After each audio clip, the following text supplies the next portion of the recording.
Hey guys, welcome back to my channel. If you're new here, my name's Jess and I am the mother of 3 awesome children. I have a 4-year-old daughter, a 2-year-old son, and a 6-month-old son. And today's video is going to be about baby-led weaning. Before we get too far into the video though, make sure that you subscribe if you want to stick around. Give this video a thumbs up sometime throughout it if you like it. And then check us out on Instagram. This is kind of where you can follow us along our day-to-day life, and I'll share baby-led weaning with my son on Instagram. So if you want to just see like what we do throughout the day, some things he eats, you can check us out there.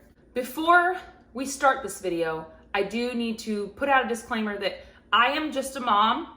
This is what I do. This is kind of like my thought process on baby-led weaning. I am not a dietitian, I'm not a doctor, I'm not a pediatrician, I'm not any of that. So this is just what I do, and I'm sharing it because I care. And this might help you in some way, just kind of make your own decision. So what is baby-led weaning? Baby-led weaning, a lot of people are confused by it, I guess, because the word weaning in America oftentimes means like taking your baby off of breast milk. I don't know if it's like in a different country that weaning means like adding something in. I've heard that before. I'm not totally sure. So basically, baby-led weaning is offering your baby food, like your regular everyday food that your family eats, and allowing them to feed themselves right from the start. Something that I want to note, and something that's very important, is that even when you start baby-led weaning, your baby's main form of nutrition and number one form of nutrition should be from breast milk or formula for the first year.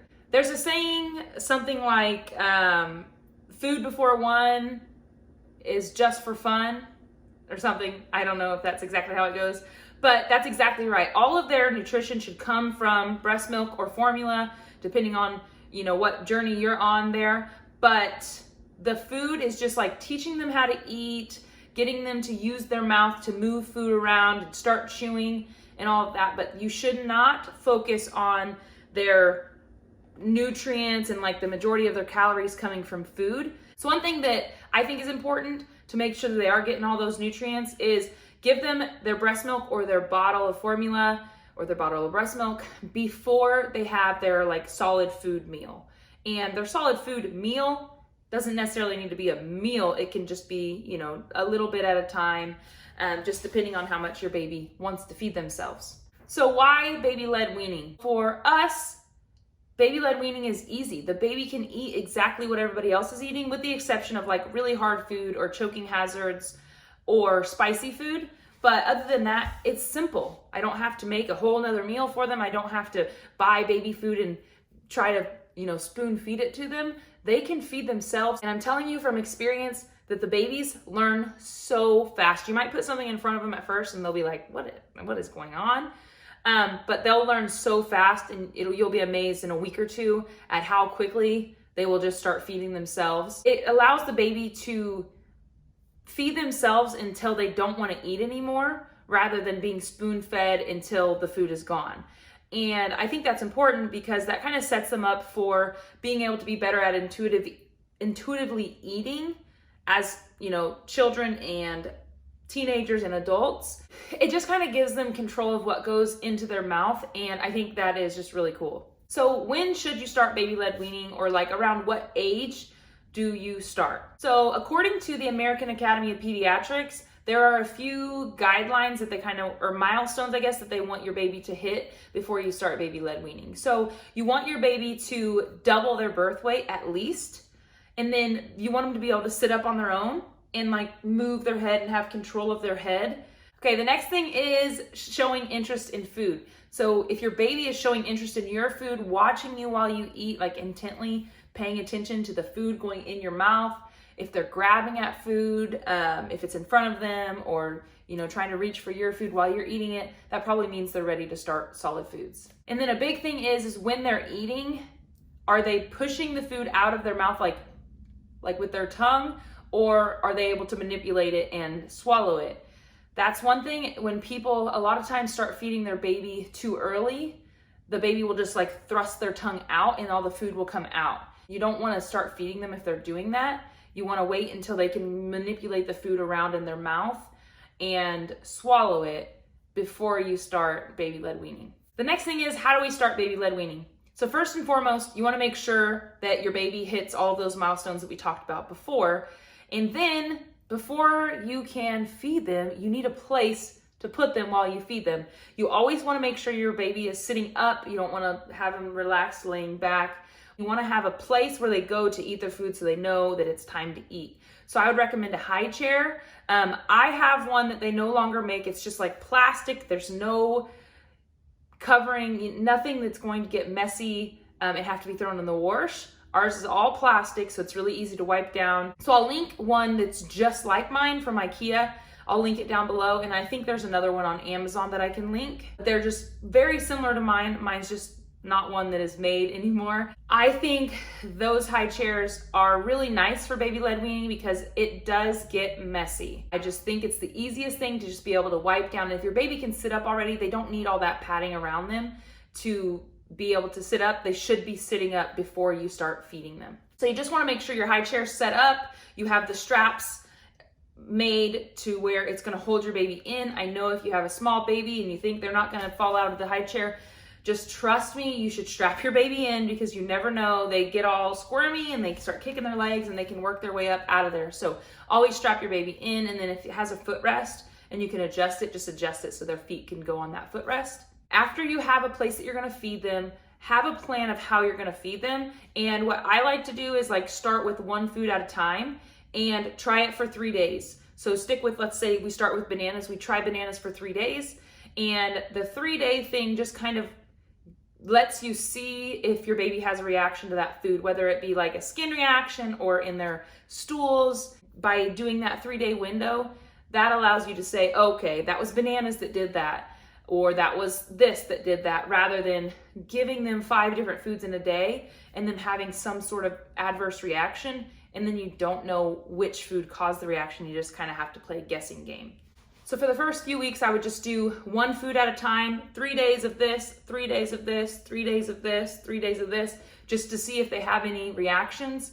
And then you can start kind of incorporating a couple foods a day or 3 foods a day. But anytime that you're introducing something new, I would say just try one new food at a time. So if you know your baby doesn't have a reaction to bananas and now you want to introduce peanut butter, then you could introduce the peanut butter with the bananas, because then if they have a reaction, you would think that, okay, it's peanut butter.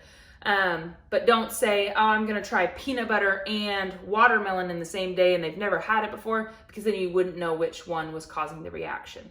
And then you're gonna wanna introduce water just a little bit. You're not going to give them water and want them to just chug it down, but when you do give water, you wanna give it in some type of trainer cup.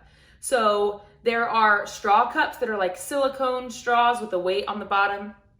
That's what we like to use. They also make silicone, like regular cups with no lid. You can put just a little bit of water in there and give it to your baby, so it's not gonna make a big mess, but they can just kind of practice drinking out of the side of it. I'll link some trainer cups down below from Amazon or Walmart that you can check out and see which one you like if you wanna try one. Now I wanna share some tips that I have for you when it comes to baby-led weaning. First thing is understanding the gag reflex.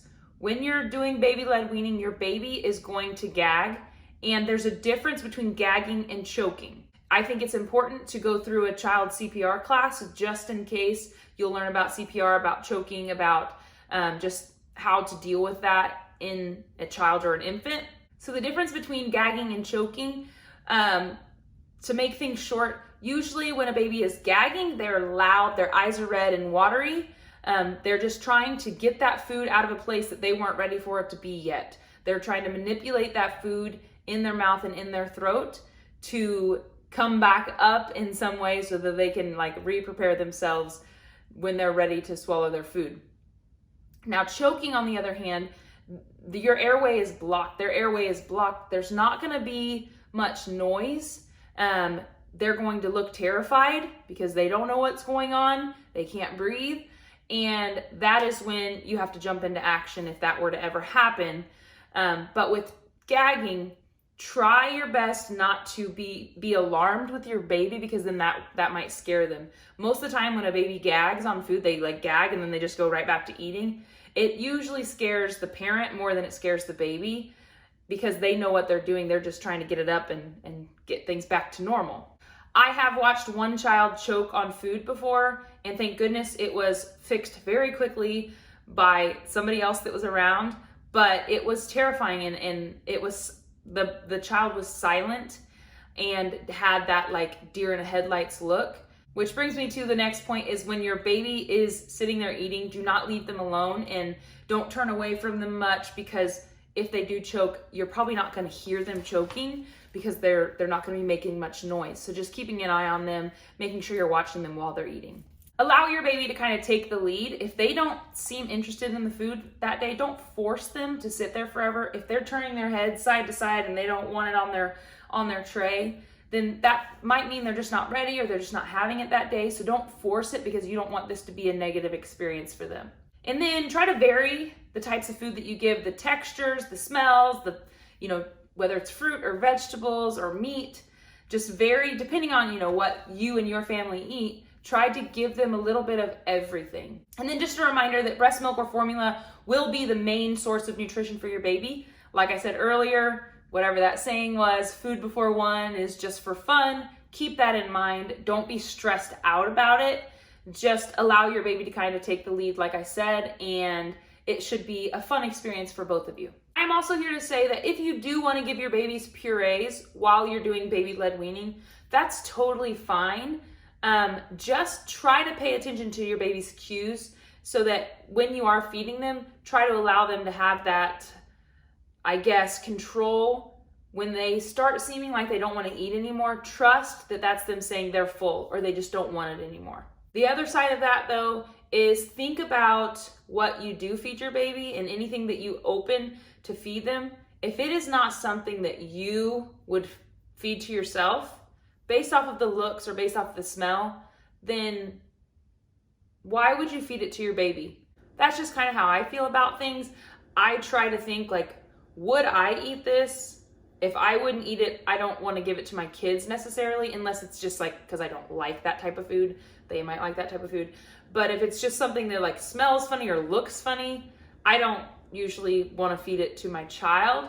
I will say that my kids have, and my baby now does get purees at daycare, and I'm totally cool with that. Like, that's easier for them, and it's more simple. That's totally fine with me. But when my baby's with me, we just do baby-led weaning. They just kind of eat what we eat, or we do have like little baby snacks, like the little puff things that they can pick up and eat. I do give my baby those kind of things too. So there are some ways to offer your baby food, and I'll put a little diagram on the screen here, but kind of what we do is we either give like food that is easily smushed, or we do very, very small pieces, like pea-sized pieces. And then if I give them like bread or a waffle or anything like that, I cut it in long, like finger-sized strips so they can grab onto them and hold them.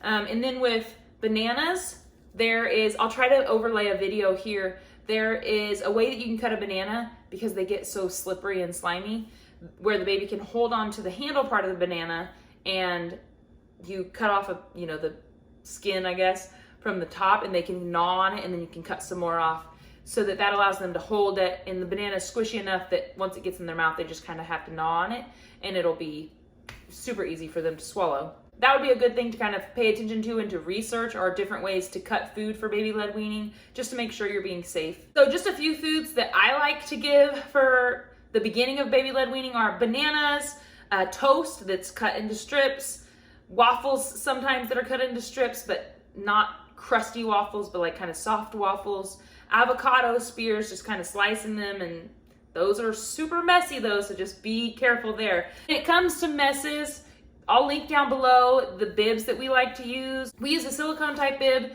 that kind of has a little catcher at the bottom so that you can grab the food out and put it back on the tray so they don't waste so much food. But then you can also get like almost like an art smock that goes over their whole arms when you're giving them anything like cottage cheese, anything that's really liquidy, so that they're not getting their clothes totally a mess. Your baby can start baby-led weaning if they don't have teeth. That's totally fine. Their gums are hard. You'd be surprised at what babies can get through without teeth. You can use utensils for your baby whenever you feel comfortable to. I'll link some down below that are good for babies that kind of allow them to feed themselves without putting the fork or spoon too far deep into their mouth. a good way to use utensils would be like preloading it. So like sticking something on the end of the fork, setting it down and letting the baby grab it and put it to their mouth. The last thing I'm gonna cover is just kind of how I feel about allergenic foods. So far, neither of my first two kids have shown any allergies to foods besides some skin irritation. My daughter, well, all my kids have pretty sensitive skin, and my daughter has a reaction to like barbecue sauce around her mouth. So when she eats barbecue sauce, she gets a reaction on her skin. It's not bad, it's just like redness. So that's all we've really noticed. But what I do is just follow that 3-day rule. I'll introduce something for 3 days, and if there's no reaction, then I just continue to keep it in their diet. And we just start right at 6 months. My son turned 6 months old yesterday, and he had some peanut butter. And I'm gonna give him a little bit of peanut butter today. I'll give him a little bit of peanut butter tomorrow and see. And if there's no reaction, then we're just gonna go ahead and keep introducing it. And then I'll do the same thing. Next week, I'll start with another, potentially allergenic food and 3 days of it, see if there's any type of reaction. And if there's not, it'll just continue to be in their diet. And that's how I go about it. But I would recommend talk to your pediatrician about how they feel that you should go about it, depending on, like your allergies that you have or any allergies that are already in your family. I don't know how exactly allergies work, but I would just say talk to your pediatrician about that just to be safe. And I think that's gonna be it for this video. So anything that I talked about or anything that I use for baby-led weaning will be linked down below in the description box. So if you wanna check any of that stuff out, go ahead and do so. But I appreciate you sticking around to this point. And if you like this video, if it was helpful for you, make sure you give it a thumbs up. And don't forget to subscribe so you never miss a video with me. And we'll see you in the next one.